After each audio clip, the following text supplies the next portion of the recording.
আচ্ছা, আপনি কি কোনোদিন কল্পনা করেছেন যে ভবিষ্যতে যদি মানুষদের সব রিসোর্স, তেল, এনার্জি সবকিছু শেষ হয়ে যায়, প্রত্যেকটা দেশ একে অপরের সাথে যুদ্ধ করা শুরু করে, যে যুদ্ধে পরমাণু বোমাও ব্যবহার করা হবে। সো সম্পূর্ণ পৃথিবীর 12টা বাজানোর পর অল্প কিছু মানুষ যারা বেঁচে রয়েছে তারা কিভাবে সার্ভাইভ করবে? ওয়েল, রিয়েল চ্যালেঞ্জ তো তখনই শুরু হয়, কারণ সেখানে লড়াইটা অস্তিত্বের। তো সিনেমার নাম হচ্ছে ফিউরিওসা, এ ম্যাড ম্যাক্স সাগা। 2024 সালের মে মাসে মুক্তি পাওয়া একটা এপিক অ্যাকশন অ্যাডভেঞ্চার সিনেমা। নামটা শুনে হয়তো বুঝেই গেছেন যে এটা সেই 2015 সালের ম্যাড ম্যাক্স সিনেমারই আর একটা পার্ট। তবে এই গল্পটা আগে ঘটেছে, অর্থাৎ এই সিনেমাটা হচ্ছে প্রিকুয়েল। তাই আপনারা যদি কেউ সেই 2015 সালের ম্যাড ম্যাক্স সিনেমাটা না দেখে থাকেন বা প্ল্যান করছেন যে সেটা দেখবেন, তো it is the best time যে আপনি আগে এই সিনেমাটা দেখুন, তারপর সেটা দেখবেন। অন্যান্য ম্যাডম্যাক্স সিনেমাগুলোর মতন এই সিনেমাটাকে পরিচালনা করেছেন জর্জ মিলার। অন্যান্য বলতে সেই লেট 80-র দশকেও বেশ কয়েকটা সিনেমা বেরিয়েছিল। একই সাথে যখন কথা হচ্ছে পরিচালক জর্জ মিলারকে নিয়ে, তো তার 2005 সালে সেই হ্যাপি ফিট সিনেমাটা দেখতে কিন্তু একদমই ভুলবেন না, যে সিনেমাটা সেই সময় একাডেমি অ্যাওয়ার্ডস পেয়েছিল, অর্থাৎ অস্কার পেয়েছিল। তো যাই হোক, এনাফ হয়েছে, এবার এক্সপ্লেনেশন শুরু করা যাক নাকি? Hey guys, আমি Arnab, welcome to my channel. আর এই ভিডিওতে আমি Furiosa a Mad Max saga সিনেমাটাকে সম্পূর্ণ এক্সপ্লেন করব। সো গল্পের শুরুতে আমরা অতীতটা একটু দেখতে পাই যে অ্যাকচুয়ালি কি ঘটেছিল। এই ইভেন্টটাকে দ্য ফল বলা হয়, যেখানে ইকোনমি, দেশের অর্থনীতি সবকিছু ধসে পড়েছিল। দেশের কোনো রিসোর্স নেই, তেল নেই, জল নেই। মানুষেরা তাদের বেসিক নিডসের জন্য যুদ্ধে নেমে পড়ে। যুদ্ধে পরমাণু বোমা ব্যবহার করা হয় এবং বর্তমানে এই সম্পূর্ণ দুনিয়াটা একটা ওয়েস্টল্যান্ড, একটা পোস্ট অ্যাপোক্লিপটিক ওয়ার্ল্ড। সো উপর থেকে যখন ম্যাপটা জুম করা হয়, আমরা দেখেই বুঝতে পারি যে এটা অস্ট্রেলিয়া, এবং এই সিনেমায় রয়েছে অভিনেতা ক্রিস হেমসওয়ার্থ, যিনি নিজেও একজন অস্ট্রেলিয়ান অ্যাক্টর।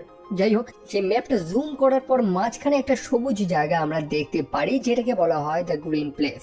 আসলে গাছপালা দেখা এই মুহূর্তে চাতক পাখির সে বৃষ্টি দেখার মতো অবস্থা। সো সেই স্থানে আমরা দুটো বাচ্চা মেয়েকে দেখতে পাই, একটা হচ্ছে ফিউরিওসা এবং আরেকটা হচ্ছে ভ্যালকারি। তারা দুজনে জঙ্গলে ঘুরছে। ফিউরিওসা সেখানে ফল পাড়ছিল, তবে সেখানে সে কিছু আওয়াজ শুনতে পায়।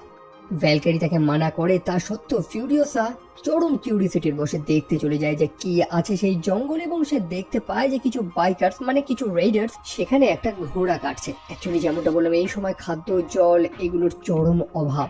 মানুষ যেটা পাচ্ছে সেটাই খাচ্ছে। ইভেন এই সিনেমাতে আমরা মানুষদের মধ্যে ক্যানিবালিজমটাও দেখবো, অর্থাৎ মানুষ মানুষেরই মাংস খাচ্ছে। ফিউরিওসা সেটা দেখতে পায় এবং সেই মানুষগুলো যে বাইক নিয়ে এসেছে সেই বাইকগুলোকে সে স্যাবোটেজ করতে থাকে, মানে তেলের পাইপগুলো কেটে দেয় যাতে মানুষগুলো সেখান থেকে পালাতে না পারে। যদিও আনফরচুনেটলি ফিউরিওসা পরে ধরা পড়ে যায়।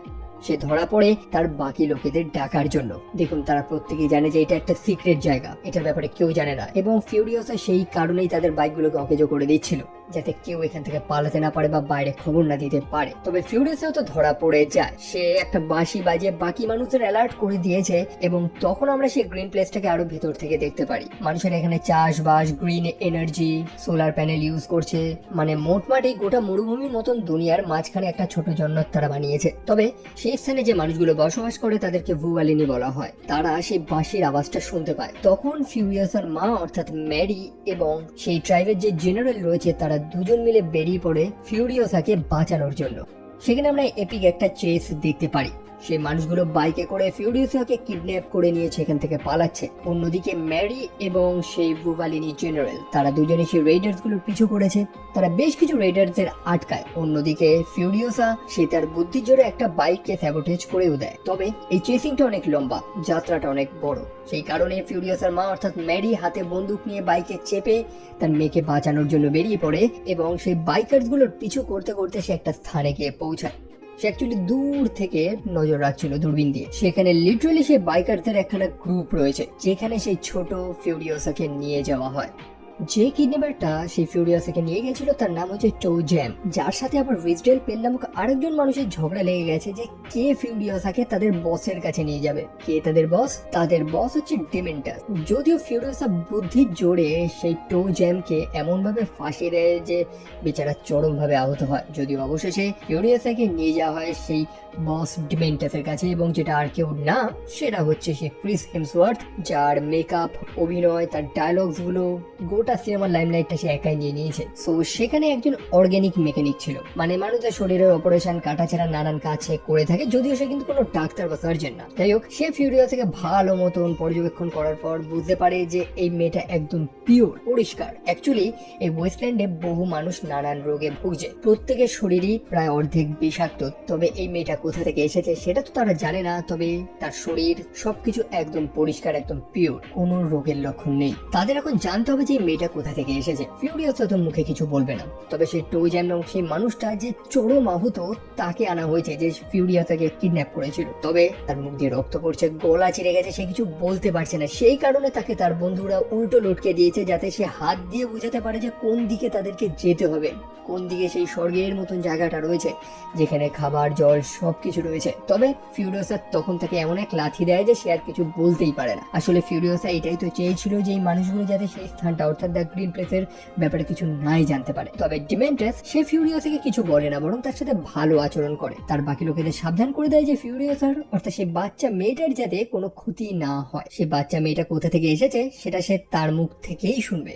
অন্যদিকে ফিউরিয়াসার মা অর্থাৎ ম্যারি, সেও তো অনেক দূর থেকে সবকিছু নজর রাখছে। সেখানে চরম এক বালির ঝড় নেমেছে এবং সেটারই সুযোগ নিয়ে সে ম্যারি ছদ্মবেশে সেই ক্যাম্পে প্রবেশ করেছে তার মেয়েকে বাঁচানোর জন্য। সেখানে আরেকজন মেয়ে ফিউরিয়াসার দেখাশোনা করছিল। ম্যারি যখন তাকে হত্যা করার চেষ্টা করে তখন সেই মেয়েটা তার কাছে ক্ষমা চায়। সে জানে যে সেও তো একটা মা, সেই কারণে ম্যারি দয়ায় পড়ে তাকে তো ছেড়ে দেয়, যেটা তার সব থেকে বড় ভুল ছিল, কারণ সে সেই টেন্টের বাইরে বেরিয়েই বাকি লোকেদের খবর দিয়ে দেয়। সেখান থেকে পালানোর দরুন ম্যারি আহত হয়। তারা বেশ কিছুটা দূরে চলে গেছে, চারিদিকে বালির ঝড়। হয়তো ভেবেছে যে তারা বেঁচে যাবে, তবে একদমই না। তাদের কাছে ছিল কুকুর, যে গন্ধ শুকে শুকে তাদেরকে ট্র্যাক করছে। ম্যারি জানে যে সে বেশিক্ষণ পালাতে পারবে না, সে আহত এবং অবশ্যই সেই কুকুরটা তার রক্তের গন্ধটা পেয়ে গেছে। সেই কারণে সে এখানে অপেক্ষা করবে এবং তার মেয়েকে বাইকটা দিয়ে পাঠিয়ে দেয় সেখান থেকে পালানোর জন্য। সে ফিউরিয়াসার হাতে একটা বীজও দিয়ে দেয়, যেটার গুরুত্ব তাদের কাছে অনেক বেশি। অ্যাকচুয়ালি এই গাছপালা সবুজ, এইগুলোর জন্যই তো সেই গ্রিন প্লেসটা একটা ছোটখাটো স্বর্গ। এখন ফিউরিয়াসাকে তার নিজের রাস্তা খুঁজে, মানে আকাশের তারা দেখে সেই স্থানে গিয়ে পৌঁছাতে হবে। পরে ফিউরিয়াসের মা অর্থাৎ ম্যারি একা সেই সম্পূর্ণ বাইকার বোর্ডকে আটকানোর চেষ্টা করে, তবে সেটা একেবারেই অসম্ভব, সে ধরা পড়ে যায়। অন্যদিকে ফিউরিয়াসা তার মায়ের সে দুর্দশা দেখে আবারও ফিরে আসে, যেটা তার সব থেকে বড় ভুল ছিল। ডিমেন্টাস তাকে ধরে নিয়েছে এবং তাকে একটাই প্রশ্ন করে যে সে কোথা থেকে এসেছে। সে যদি বলে দেয় তাহলে সে তার মাকে ছেড়ে দেবে। ফিউরিয়াসাকে শুধু আঙ্গুল দিয়ে দেখাতে হবে যে কোন দিকে তাদেরকে যেতে হবে। তবে ফিউরিয়াসা তো বলে না। তার মায়ের উপর অত্যাচার করা হচ্ছে এবং তাকে হত্যা করা হয়। ফিউরিয়াসার চোখে জল, এবং সেখানে একটা হিস্ট্রিম্যান ছিল যে এক্সপ্লেইন করে যে এই চোখের জল জিনিসটা আসলে কি। আসলে এই সময়কালটা বর্তমান দুনিয়া থেকে অনেক পরে। তো বর্তমানে শিক্ষা নলেজের কোনো ধারণাই নেই তাদের কাছে। যে বই খাতা পুঁথি সব ছিল সেগুলো তো তারা জ্বালিয়ে দিয়েছে। তবে এই হিস্ট্রিম্যান গুলো রয়েছে যারা অতীতের নলেজ গুলো এখনো নিজেদের কাছে রেখে দিয়েছে। কিছু কিছু নলেজ তারা মনে রেখেছে, কিছু কিছু জিনিস তারা তাদের সারা শরীরে খোদাই করে লিখেছে, এবং এই ওয়েস্টল্যান্ডে এই মানুষগুলোর অনেক গুরুত্ব রয়েছে। তারপরে অনেকটা সময় কেটে যায়। ফিউরিয়াসা এখন ডিমেন্টাসের সাথেই রয়েছে। সে এখনো একটা কথাও বলেনি এবং ডিমেন্টাস হয়তো ভেবেছে যে সে হয়তো কথাই বলে না। সময় কাটতে থাকে, আমরা ডিমেন্টাসের আরো নিষ্ঠুরতা দেখতে পারি। তার সেই বাইকার গ্যাং থেকে বেশ কিছু মানুষ পালাচ্ছিল। ডিমেন্টাস অবশেষে তাদেরকে ধরে। যে মানুষগুলো পালাচ্ছিল তাদের যে লিডার রয়েছে তাকে এখন শাস্তি দেওয়া হচ্ছে। তার হাত পা 4-5টা বাইকের সাথে বেঁধে দেওয়া হয়েছে। যে মানুষগুলো পালাচ্ছিল তাদেরকে বাঁচার একটা সুযোগ দেওয়া হবে এবং তারা আবার ডিমেন্টাসের সাথে একসাথে চলতে পারবে যদি তারা তাদের বসকে হত্যা করে। এখন সেখানে তো মাত্র 5টা বাইক রয়েছে, যে বাইকে মাত্র 5 জনই চড়তে পারবে। তবে লোকের সংখ্যা তো বেশি, সেই কারণে তাদের নিজেদের মধ্যে লড়াই করতে হবে। যে 5 জন বেঁচে থাকে তারা সেই 5টা বাইকে বসে এবং সেই বাইক নিয়ে টানা শুরু করে, যে বাইকগুলোর সাথে তাদের বসের হাত পাগুলো বাঁধা ছিল, এবং সেই মানুষটার শরীরটা ছিন্ন বিচ্ছিন্ন হয়ে যায়। ডিমেন্টাস চায় যে এই জিনিসগুলো ফিউরিয়াসা নিজের চোখে দেখুক। ডিমেন্টাস তার সেই ছোট টেডিটা তাকে দিয়ে দেয় এবং তার নাম দিয়ে দেয় হচ্ছে লিটল ডি, অর্থাৎ লিটল ডিমেন্টাস। রাতের বেলা যে মানুষগুলোকে তারা হত্যা করেছে তাদেরই মাংসগুলো তারা খাচ্ছে। যেমনটা বললাম, এখন মানুষেরা ক্যানিবালিজমটাকে বেছে নিয়েছে, বা কিছু খেয়ে বেঁচে তো থাকতে হবে, এবং সেই রান্নাটা বানিয়েওছে সেই দ্য অর্গানিক মেকানিক। সো প্রতিদিন ডিমেন্টাস তার সম্পূর্ণ বাইকার টিম নিয়ে, তার সম্পূর্ণ বাইকার রুট নিয়ে বাইরে বেরোয় নতুন শিকারের উদ্দেশ্যে। এবং পিছনে একটা খাঁচা মতন ছিল যেখানে ফিউরিয়াসা এবং সেই হিস্ট্রিম্যানকে রাখা হয়েছে। সেই হিস্ট্রিম্যান ফিউরিয়াসাকে তার মতন শিক্ষা দেওয়ারই চেষ্টা করে যাতে সেও ভবিষ্যতে একটা হিস্ট্রিম্যানে পরিণত হয়। তবে ফিউরিয়াসার সেগুলোতে কোনো ইন্টারেস্ট নেই। তবে রাতের বেলা যখন সবাই ঘুমাচ্ছিল তখন ফিউরিয়াসা তার হাতে একটা তারার ছবি আঁকে, মানে ট্যাটু করতে থাকে, যেটা হচ্ছে অ্যাস্ট্রোনেভিগেশন। আপনি তারা দেখে দিক নির্ণয় করতে পারবেন, কারণ অবশ্যই ফিউরিয়াসাকে নিজের বাড়িতেও তো পৌঁছাতে হবে। সো এরকমই পরের দিন যাত্রা করতে করতে তারা আকাশে একটা লাল ধোঁয়া দেখতে পারে, একটা ফ্লেয়ার, এবং সেখানে পৌঁছে তারা একটা অদ্ভুত ছেলেকে দেখতে পায়। এদেরকে বলা হয় ওয়ার বয়েজ। এরা এক টাইপের যোদ্ধা। সো সেই ছেলেটা ভেবেছে যে সে মারা গিয়েছে এবং বর্তমানে ভ্যালহ্যালাতে পৌঁছে গেছে। ভ্যালহ্যালা হচ্ছে সেই স্থান যেখানে সাহসী নর্স যোদ্ধারা মৃত্যুর পরে পৌঁছাতো। যাই হোক, সেই ওয়ার বয়েসটা প্রচন্ড বোকা ছিল। সে তো ভেবেছে সে ভ্যালহ্যালাতে পৌঁছালে সেখানে আনলিমিটেড খাবার জল সবকিছু পাবে। তবে এই মরুভূমির মতন দুনিয়াতে আর একটা স্থানও রয়েছে যেখানে সবকিছু পাওয়া যাবে, এবং সেটা হচ্ছে সিটাডেল, যেখান থেকে এই ওয়ার বয়েসটা এসেছে। তবে কোথায় সেটা? ওয়েল, এই ছেলেটা এখন ডিমেন্টাসকে সেইখানে নিয়ে যায়। বাই দ্য ওয়ে, আবারও বলছি যে ভিলেন চরিত্রে ক্রিস হেমসওয়ার্থ জাস্ট আগুন ছিল এই সিনেমাতে। আমি জাস্ট তার লুকসটা দেখুন, তার মেকআপ, তার এক্সপ্রেশন থেকে একটা প্রপার ভিলেনিশ ভাইবস আসছে এখানে। সো যাই হোক, তারা সেই স্থানে গিয়ে পৌঁছায় যেটার নাম হচ্ছে সিটাডেল, যেটা এই মরুভূমির মতন দুনিয়ার প্রথম একটা ফোর্ট। অ্যাকচুয়ালি এখানে টোটাল 3টে দুর্গ রয়েছে, 3টে ফোর্ট্রেস রয়েছে। প্রথমটা হচ্ছে এটা, বাকি দুটোর ব্যাপারেও আমরা একটু বাদে জানবো। তো সেখানে আমরা বহু গরিব মানুষকে দেখতে পাই যারা ছোটখাটো তাঁবু এবং মাটির নিচে গর্ত করে বসবাস করে। তাদের লাইফস্টাইল খুবই বাজে এবং এদেরকে দ্য রেচেড বলা হয়। এবং এই মানুষগুলো সারা জীবন স্বপ্ন দেখে যে কবে তারা লিফটে করে সেই উপরে সেই ফোর্ট্রেসে যেতে পারবে বা সেই সিটাডেলে যেতে পারবে। সো ডিমেন্টাস তার সম্পূর্ণ গ্রুপ নিয়ে সেখানে চলে এসেছে এবং সে লিটারালি পলিটিক্স, রাজনীতি করা এখানে শুরু করে। সেখানে উপস্থিত সেই মানুষগুলোকে উস্কানো শুরু করে যে তোমরা যে মানুষের কথা শোনো সে তোমাদের কি দিয়েছে? কিছুই তো দেয়নি, তোমরা না খেতে পেয়ে মারা যাচ্ছ।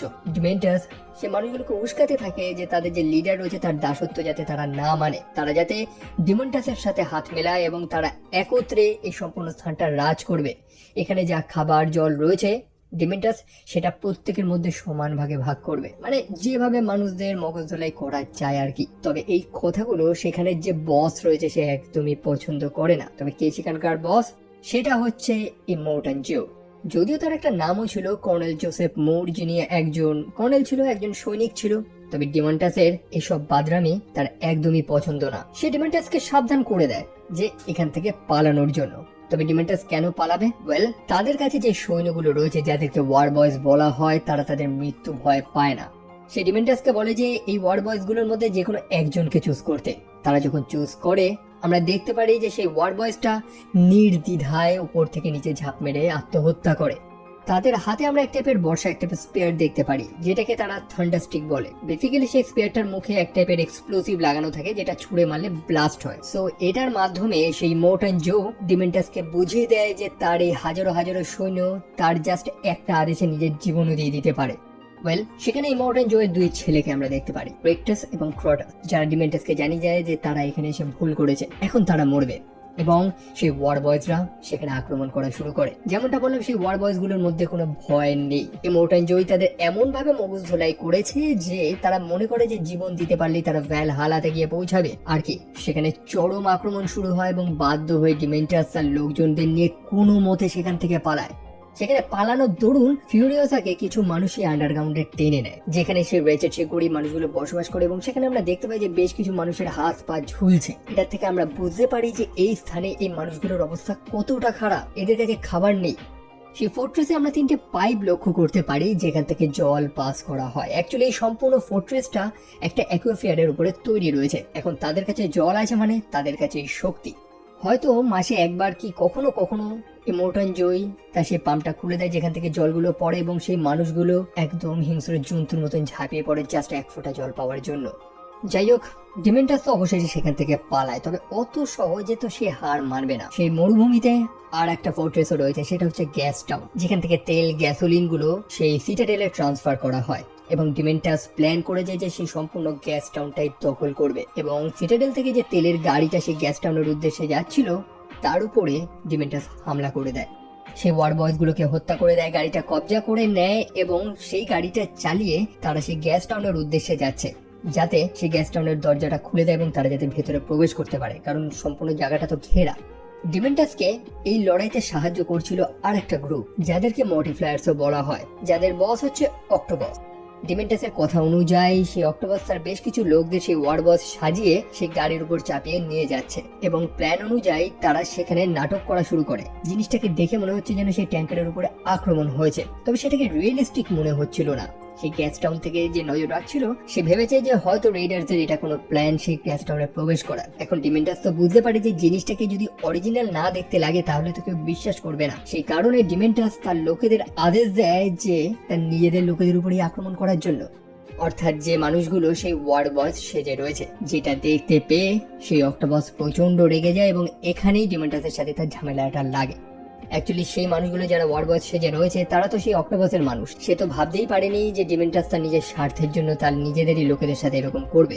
যাই হোক, ডিমেন্টাসের প্ল্যান সাকসেস হয়। সেই গ্যাস টাউনের গেটটা তো খুলে দেওয়া হয় যাতে সেই ট্যাঙ্কারটা ভেতরে প্রবেশ করতে পারে, তবে সেই ট্যাঙ্কারের মধ্যে ডিমেন্টাসের লোকেরা লুকিয়ে ছিল, যারা সময় মতন সম্পূর্ণ গ্যাস টাউনটাই দখল করে নিয়েছে।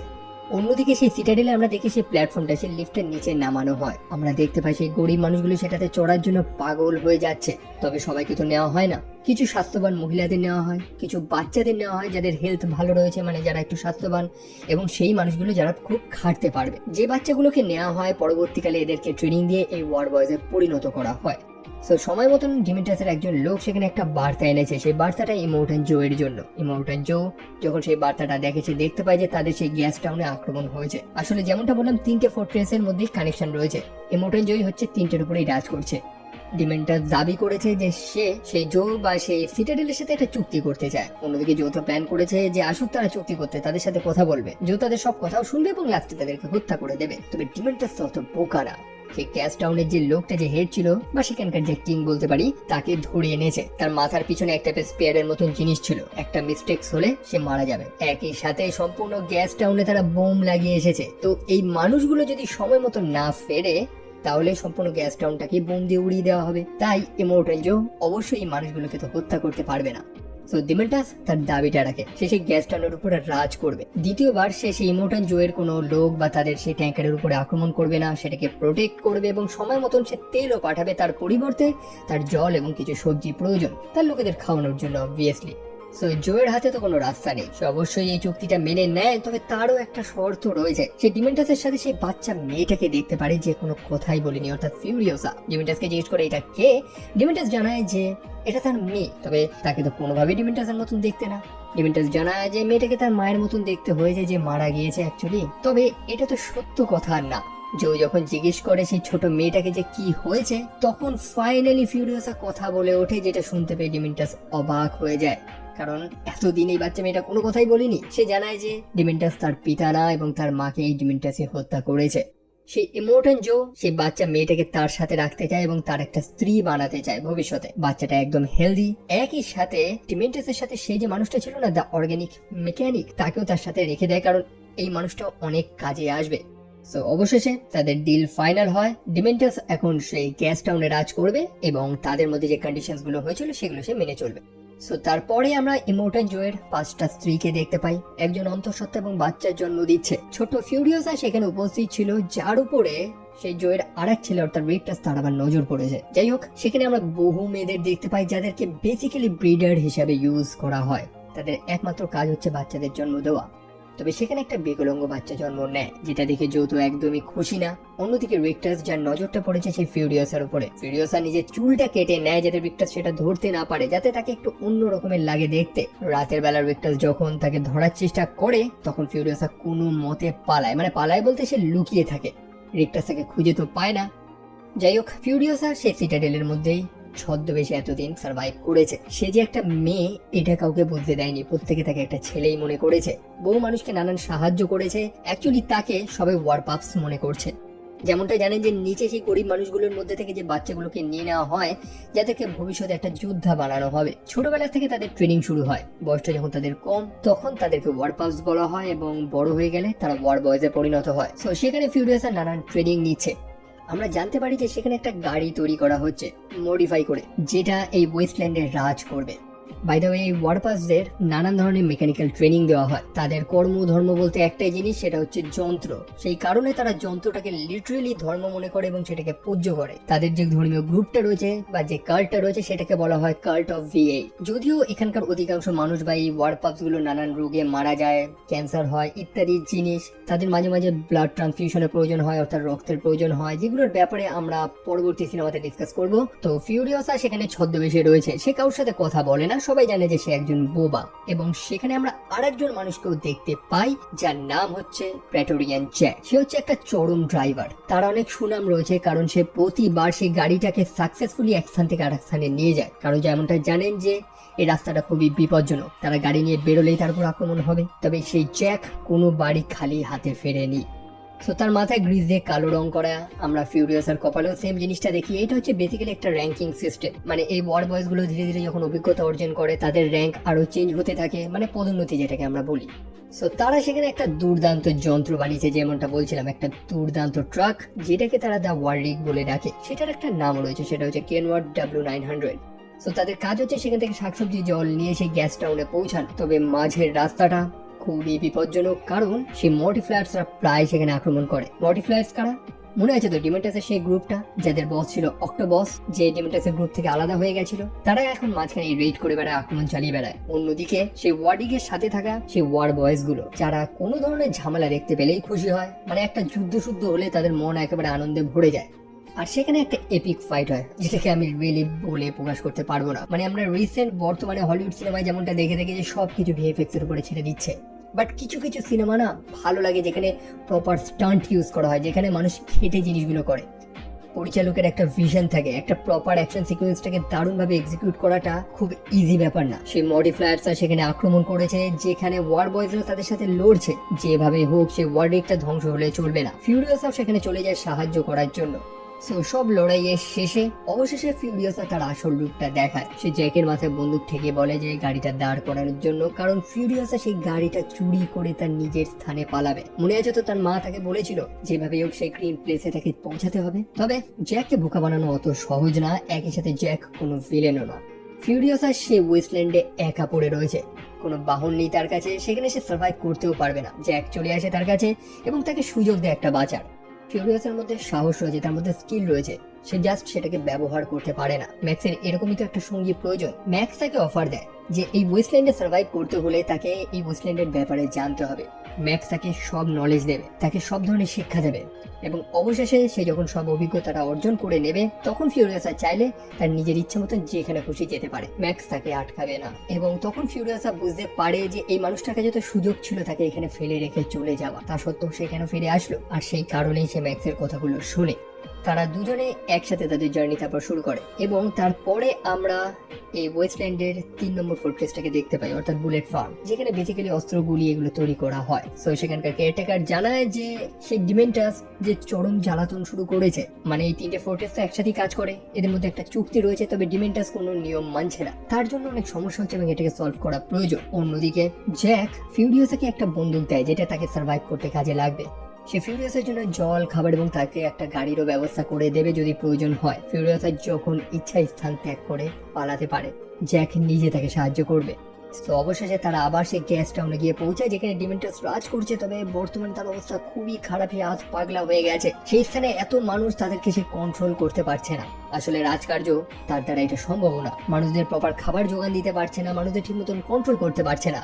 সেখানে রীতিমতো একটা ক্যাওস শুরু হয়েছে, একটা রায়ট শুরু হয়েছে। ডিমেন্টাস জ্যাককে জানায় যে সে একটা মিটিং করতে চাই এই ব্যাপারে, মানে তাদের খাবারের শর্টেজ ইত্যাদির ব্যাপারে, এবং জ্যাককে ইমিডিয়েট বলে স্থান ত্যাগ করে চলে যেতে। বিনা তেলে তাদেরকে ফিরতে হবে, কারণ এই স্থানটাকে আর কন্ট্রোল করা যাচ্ছে না। লোকেরা পাগলের মতন আক্রমণ করছে এবং তারা কোনো মতে এই স্থানটা ছেড়ে পালায়। বাই দ্য ওয়ে, ডিমেন্টাসকে একটা বড় মনস্টার কারে দেখতে পারি, যেটার নাম হচ্ছে দ্য 6 ফুট। যাই হোক, ইমোর্টাল জয় সেই দুঃসংবাদটা শোনে।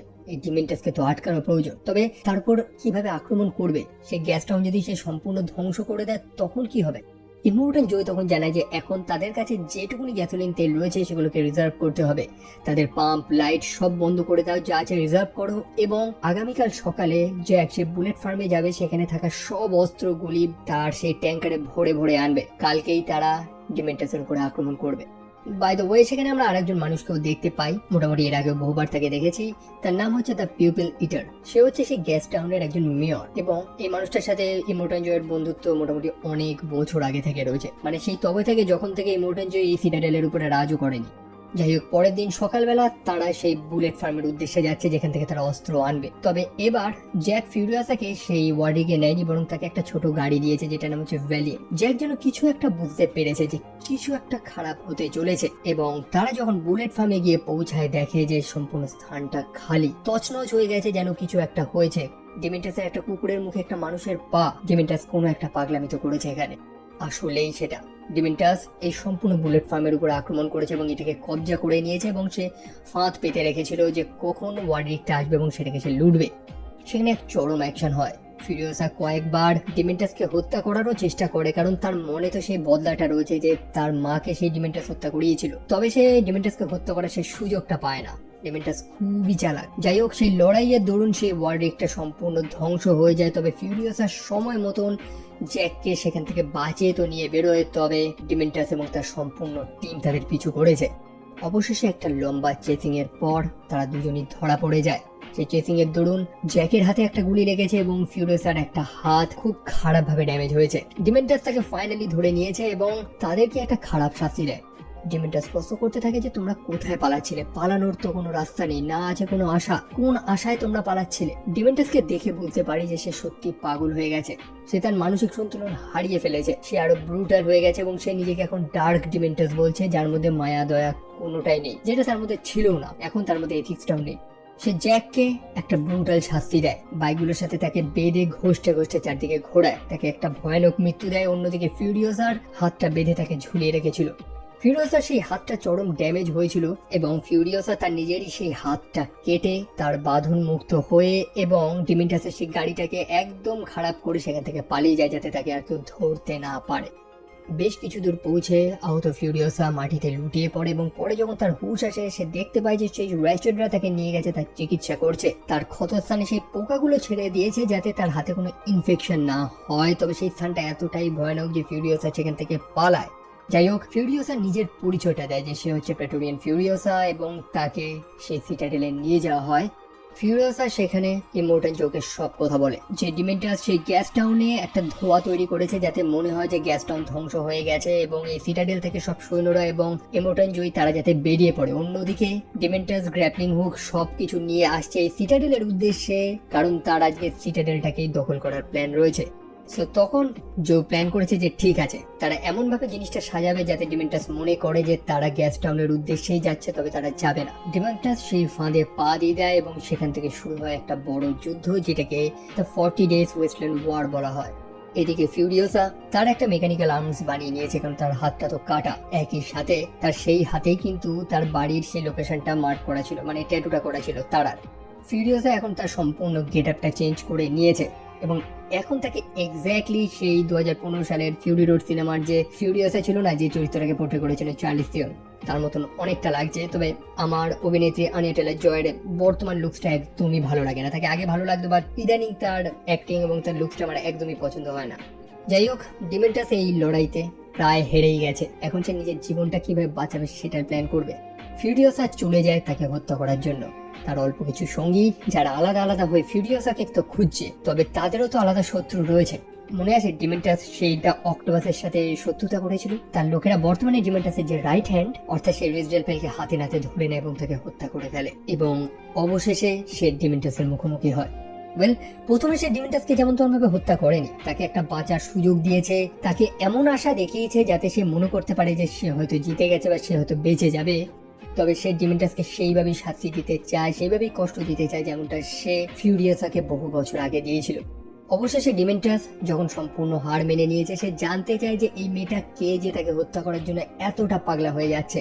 হ্যাঁ, অবশ্যই ডিমেন্টাস দেখেছে যে এই মেয়েটার সাথে একটা ছেলে ছিল যাকে সে ভালোবাসত। ছেলে বলতে সেই জ্যাকের কথা বলছি, যাকে ডিমেন্টাসের লোকেরা হত্যা করেছিল নিষ্ঠুরভাবে। ডিমেন্টাস হয়তো ভেবেছে যে এই মেয়েটা হয়তো তার লাভারের সেই মৃত্যুর বদলাটা নিচ্ছে, তবে একদমই না। এটা যে সেই ছোট্ট মেয়েটা যে কথা বলতো না, যাকে ডিমেন্টাস ইমোর্টাল জয়ের হাতে ছেড়ে দিয়েছিল, এটা সে জানে না, সে অ্যাকচুয়ালি সব ভুলেই গেছে। ফিউরিয়াসা তাকে অনেকবার মনে করানোর চেষ্টা করে, তবে তার মাথায় কিছুই আসছে না, যদিও পরে সে সেটা বুঝতে পারে। তবে যেমনটা একটু আগে বলেছিলাম, অ্যাজ এ ভিলেন হিসেবে ক্রিস হেমসওয়ার্থ জাস্ট আগুন ছিল এই সিনেমার। সে এতটা পাগল, এবং কেন এতটা পাগল প্রত্যেকটা জিনিস আমরা বুঝতে পারি। এই ওয়েস্টল্যান্ড, চারদিকের এত মানুষ, প্রতিটা নিষ্ঠুরতা তাকে এরকম পাগল বানিয়ে দিয়েছে। তার মধ্যে কোনো মৃত্যু ভয় নেই, এবং সে চায় যে ফিউরিয়াসা তাকে হত্যা করে ফেলুক এবং তার জায়গাটা নিয়ে নিক। ফিউরিয়াসা তো তার মতনই তো, সে ডিমেন্টাসকে হত্যা করে যে আনন্দটা পাবে, ডিমেন্টাস এতদিন মানুষের হত্যা করে সেই আনন্দটাই তো পেত। তবে ফিউরিয়াসা কোনোভাবেই মানতে নারাজ যে সে ডিমেন্টাসের মতন না। তবে কি হবে লাস্টে ডিমেন্টাসের? ফিউরিয়াসা কি তাকে ফাইনালি হত্যা করবে, নাকি তাকে টর্চার করবে, নাকি তাকে জ্যান্ত রেখে দেবে? এখানে বহু মানুষ নানান জিনিসে বিশ্বাস করে। কেউ মনে করে যে সে ডিমেন্টাসকে মাথার পিছনে গুলি মেরেছিল যেমনটা ডিমেন্টাস চেয়েছিল, নাকি ডিমেন্টাসকে ঠিক সেইভাবেই হত্যা করবে যেভাবে সেই জ্যাককে হত্যা করা হয়েছিল, নাকি অনেক বছর আগে ম্যারি অর্থাৎ ফিউরিয়াসের মাকে যেভাবে ডিমেন্টাসের লোকেরা হত্যা করেছিল। তো কি হলো ফাইনালি ডিমেন্টাসের? ওয়েল, হয়তো একটা জিনিস হয়েছে যেটা সত্য, কারণ এই ন্যারেটর যে আমাদের এই গল্পটা শোনাচ্ছে সে ফিউরিয়াসের মুখ থেকে এটা শুনেছে। সে সিটাডেলের মধ্যে যেখানে সব গাছপালাগুলো রাখা হতো, অ্যাকচুয়ালি এটাই হচ্ছে সেই স্থান যেখানে ফিউরিয়াসা এবং জ্যাকের মধ্যে ভালোবাসাটা হয়েছিল। সেখানে একটা গাছ ছিল, অদ্ভুত একটা গাছ, যেটা মাটি ফুঁড়ে বেরোয়নি, বরং একটা মানুষের শরীর ফুঁড়ে বেরিয়েছিল। এটা হচ্ছে সেই গাছটা যেটার বীজই তো ফিউরিয়াসার মা ফিউরিয়াসাকে দিয়েছিল। দেখুন, আমরা এক্স্যাক্টলি তো জানতে পারি না যে ফিউরিয়াসা ডিমেটাসের সাথে কি করেছে, তবে আমরা অনুমান করতে পারি যে এটাই ডিমেটাসের শেষ পরিণতি। তবে ফিউরিয়াসা সেহেতু অলওয়েজ স্বপ্ন দেখেছে এই স্থান ত্যাগ করে সেই গ্রিন প্লেসে যাওয়ার। তবে সে একা যাবে না, কারণ তার মতন বহু মানুষ রয়েছে যারা সেখানে ফেসে রয়েছে। সে ব্রিডার্সরা, সে মায়েরা, যাদেরকে ইমোর্টাল জয়ী সেখানে আটকে রেখেছে শুধু বাচ্চা জন্ম দেওয়ার জন্য। এবং ফিউরিয়াসা তাদের প্রত্যেককে নিয়ে সেই ওয়ার্ল্ডকে চেপে সেখান থেকে পালিয়ে যায় সেই দ্য গ্রিন প্লেসের উদ্দেশ্যে। আর এরপরে কি হয়? এরপরে শুরু হয় আর একটা বড় ইভেন্ট, যে স্টোরিটা আমরা 2015 সালের ম্যাড ম্যাক্স ফিউরি রোড সিনেমাতে দেখেছি। আর সেটারও যদি একটা ডিটেইল এক্সপ্লেনেশন চান আপনারা, তো ডেফিনেটলি আমাকে কমেন্ট সেকশনে জানাবেন। তবে এই ভিডিওটা অর্থাৎ এই সিনেমার এক্সপ্লেনেশন আপাতত এইটুকুনি। কেমন লেগেছে সেটা ডেফিনেটলি কমেন্ট সেকশনে জানাবেন, আপনাদের ওপিনিয়ন্স গুলো বলবেন। ভালো লাগলে লাইক করতে পারেন, চাইলে চ্যানেলটা সাবস্ক্রাইব করতে পারেন। এবং এই ভিডিও আপাতত এইটুকুনি রাখছি। দেখা হচ্ছে আপনাদের সাথে পরের আরেকটা ভিডিওতে। টিল দেন ভালো থাকবেন, সাবধানে থাকবেন, টেক কেয়ার অ্যান্ড বাই।